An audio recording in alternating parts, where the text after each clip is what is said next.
Tesla, Bitcoin, Uber, Lyft, And maybe dividends. Enphase, I don't know. AMD. I don't think Enphase is going to be one of those breakout ones. I just Oh don't. my God, you're so wrong. You Oh, know why? Look, because their number one competitor is Tesla, and Tesla will own them. If I they well, really, well. First off, they own them. We then which I do own Enphase stock, so I'll be honest. Obviously, I still have it, and it's up, which is crazy. By the way, I bought it. Remember, I told you I bought it at $30. Today, it blew up. It's Tesla, 34, $35 right yeah, now. yeah. And I wasn't expecting it to go up. I thought it was going further down, which I think it still will. And I was going to pick up more at like 25 and 20. So I we'll was see if that going to buy happens. some earlier today, and I saw it was just too high. But again, it's too high, right? That's what we thought about Bitcoin at 600. So it could go up to Yeah. be a $200 Yeah. stock. But I just don't with Enphase. I think there's moments to make money. Like you made money when it was down to 25 and you got it at 35. But I just think with Uh, solar, I don't know. Let me see. I don't So I'm going know. to start. Hold on. I think Enphase will be, it's worth 4 billion. And if it succeeds in any capacity, I can't imagine it's not 20 billion. Like if it's providing solar for the whole country, like I'm sorry, the inverters for the whole country, I just don't see how it's not a much bigger company than it is right now. Right. I mean, it has to succeed, of course, but it's doing pretty well right now.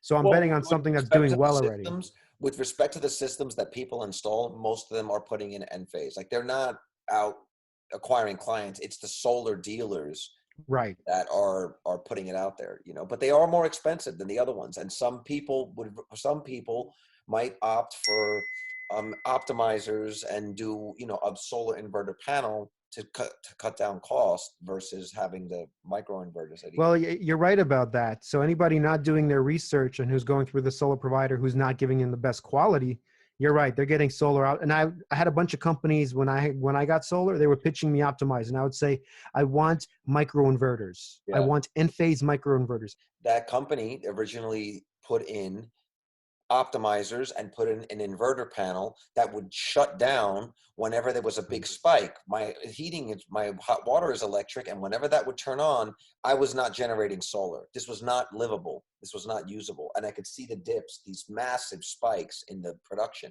That's because you had 1 point of massive failure. That's the problem. Right. With a microinverter on each panel, that means if one panel goes out, my whole system is still functioning. It's just one panel that's out. Yeah. With these optimizers, you might have a string of panels that are all interconnected. That's it. They're gone. Well, I don't know if they had series them together, but I They do did. know That's the cheap way to do it. But what I do know is this: what went into my panel was DC. That inverter box Yes. was getting DC from the panels. So if that inverter box did not effectively convert that into AC, none of the electricity from any of the panels was working. What I believe was happening is the pull. These are, it was a three bank hot water heater system. When that thing would kick on, it was pulling, and it did something to the inverter that the inverter panel read it as an error and just shut off. It triggered a failsafe. It's probably all right. It's trying to protect itself, even though nothing was actually wrong. From that draw. And so that inverter panel shut down. No energy was being produced, and there was nothing. We literally tried like 3 different visits from electricians. They tried everything to have me stay with that company, SolarEdge. And eventually I went back to the contract and I said, I want what was on the contract. And then once they put in the Enphase, they came problem back. solved, baby. Right? The collectors, and ever since then. So, we're getting into the weeds here, but this is important because we have personal experience with a company that actually solves our problem without us having to worry. And all day long, me and Carlos actually send back and forth our Enphase charts of how much energy we're producing because we both have solar. So the point is, I was a customer of Enphase and was researching before I even cared about buying their stock.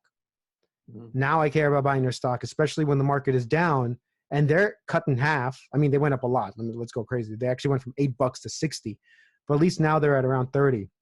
Oh. So I want to be in on this play for the next 4, 5, 6 years when, if solar is taking off, Enphase seems to be at least a double or triple. It doesn't seem like it can't do that. right? As Well, soon as they're the not going to economy go recovers. anywhere.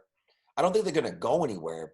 I mean, how many systems do they have out there? Even if they just service the systems that they had, Right. they'll Or just upgraded and sold new by right. upgrade. Yeah, I mean, they're not going anywhere. And with these kind of businesses, you always want like one or two or three players. You don't want it to be a monopoly where it's like one company, and you don't necessarily always want two. You want like Nintendo, Xbox, and PlayStation. You Right. want the three. And that's when Enphase is positioned to be one of the three. Tesla. I honestly don't even, I know there's others, first of all. I know like LG and Panasonic, they all make inverters. I know this. But I don't know about the solar thing. The solar thing, everybody requests, if you're getting a microinverter, you're requesting Enphase microinverters right now. Yeah. So when Well, I was doing research, that's all that would come up. Like all the solar installers who yeah. do microinverters, that's all they would install. In fact, some guys were actually telling me, we have panels. I think it was by LG, but he was a little bit more expensive, so I didn't go with this guy. But he said the microinverters from Enphase are built into the panels, which I didn't find actually a benefit, by the way. I found that it's like, so if my panel breaks or my inverter breaks, I have to change the whole thing. Right now, if my inverter breaks, I change the inverter. Yeah. If my panel breaks, I change the panel. So I kind of like the separate thing, but one of the companies was like even pitching, they're already integrating into panels. That's the whole point. Well, it's a smart move on their part. And I'll tell you this, as someone who used to work in an industry like that, the reason why you recommend that to a customer is because it means you never have to see that customer again. You put the system in there and it just works. You don't have to service it. And if it is a problem, I'm guessing that they have really good customer service where you send them back the stuff. It's very easy, no hassle. I just went to their chart just so people see that, where they're at right now. They're at $34. They went up 20% today, and I was very tempted to sell, by the way, because I was like, all right, it's going up. Right. No reason. Depends on how much you have in there. If you got, $3 grand. Only 100 shares. Only 100 shares. Okay.